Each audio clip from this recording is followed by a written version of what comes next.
So now we're going to get into trading psychology for beginners.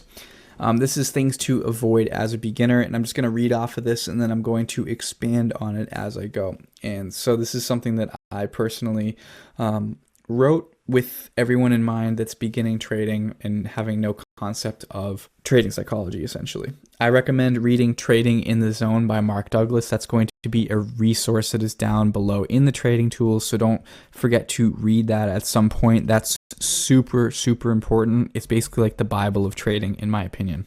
It's applicable across all asset classes. It really has nothing to do with what you're trading. It's basically just all about trading psychology. So basically the first thing is understanding that emotions come from not knowing. And if you know statistically over time that you will make money, why on earth would you get emotional during a win or a loss? So if you think about it, if you know that what you're doing is going to work over time, but you understand that each individual trade may result in a loss or may result in a win, once you understand that concept, you're no longer going to be upset when you lose.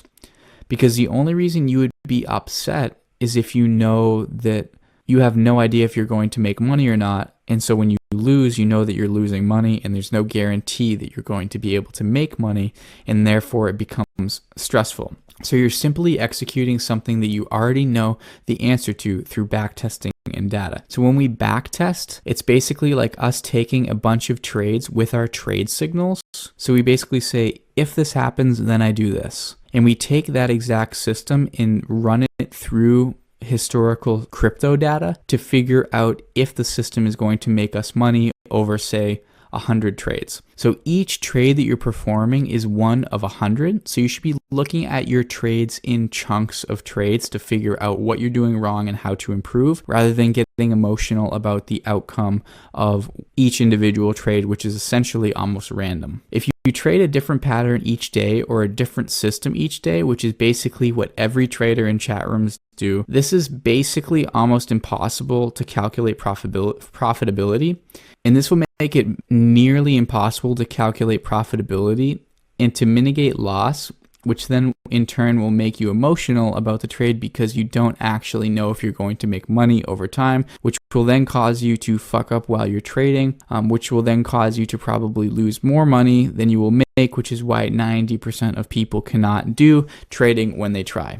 So when you have a system, there is no need to involve emotions because it actually doesn't make sense if you already know the overall result of the system, which will then remove any of the taxing mistakes you make when using your emotions, and it also cuts out the deviation from the statistics that you've already proven will make you successful. Like I said, read Trading in the Zone. I'm going to put an audiobook and a PDF version in the bottom of this course in the resource section.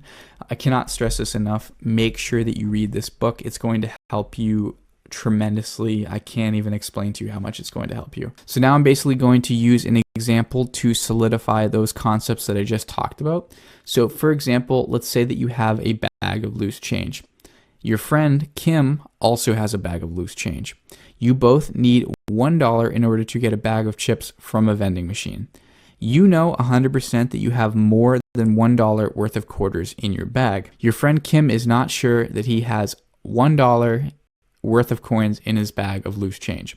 So based on this, when both you and Kim start to feel you're getting towards the end of the coins and you're not at $1 total yet, and you both pull out a 10-cent coin, who will be more upset about it and who will not care? Since you know statistically you will have enough to hit $1, you don't love that you pulled out the 10 cent because you know you have to draw another coin, but you're not stressed about getting it because you know you're going to get the chips because you have $1 in there. But for Kim, since she doesn't know if she will have enough to hit the $1, every coin she pulls out that is of low value is extremely stressful because she is unsure about the outcome.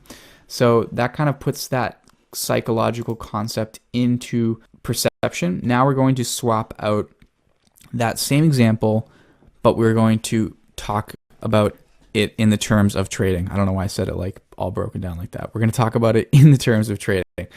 So for example, let's say you are crypto trading. Your friend Kim is also crypto trading. You both need to be profitable out of 20 trades in order to hit your monthly goal.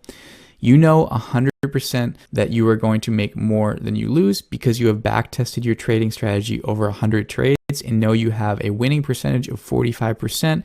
And when you win, you make 2.5 times the amount that when you risk on the trade. Your friend Kim is not sure about a trading system. She has learned some technical analysis online and knows a lot about patterns and volume, etc., but doesn't think she needs a detailed plan with a winning percentage and an average risk reward ratio to be profitable. So based on this, when both you and Kim start to get towards the end of the 20 trades and you're both not profitable yet, and you both hit another losing trade, who will be more upset and who will not care?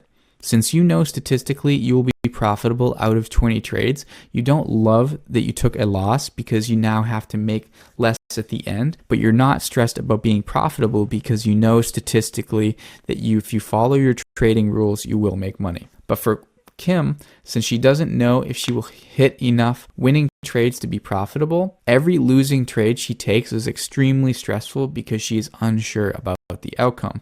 So I really want to solidify the fact that you need to have a regimented plan in order to ensure that you're going to be profitable and not to be stressed. As soon as you start getting stressed, you're going to lose more money, and if you don't have a system, you're definitely going to lose money.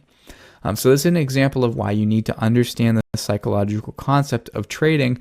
Understand that losing is not bad if it's worked into the model for success to statistically win over time. People who stress over losses do not have a long-term view of their success and do not know their average winning percentage, their average risk-reward ratio, because if they did, it would be nonsensical for them to worry about individual losses. So that's one of those things that intuitively makes no sense with trading, because when you first get involved, people are like, oh, how did your trading session go today? And you go, oh, I lost money. And they're like, oh no, that sucks.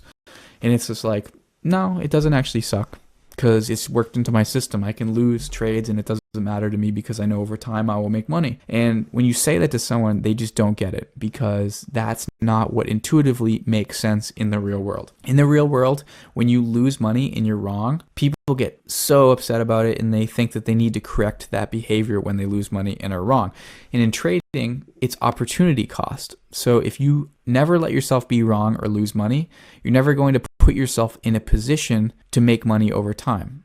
So you need to be at a statistical edge to be able to make more money when you're right, and mitigate the losses when you're wrong, but allow yourself to be put into those positions. So people think you need to have nerves of steel to be a calm trader, when in reality all you need to do is execute a pre-made plan that you know will make you money over time, so it is unnecessary to be upset or happy about individual trades.